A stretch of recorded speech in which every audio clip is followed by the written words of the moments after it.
going to pick the greatest hit of One Direction. There's a lot of people arguing already.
So this was the finished pressure gauge. It was running at 140 psi for the shows.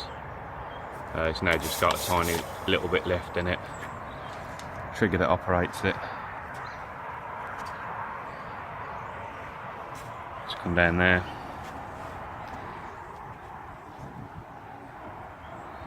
You have main line pressure going into a split into the tank, refill for the tank.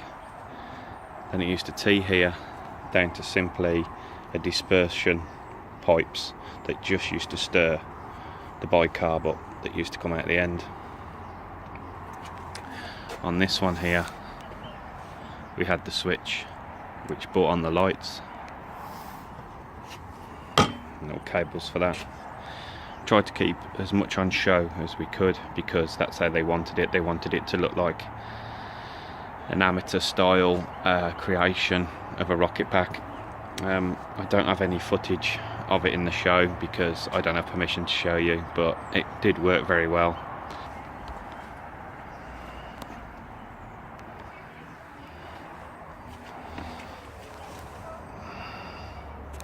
That was the filler valve for the air. It was a blender from neat compressed air from the powder, which was mixed together in there, and that helped just disperse it. It used to give a nice circle coming out and one there to look as though it was taking off. As the smoke come through here, it lit beautifully because the stage was quite dark at the time. And now it's confined to the shed.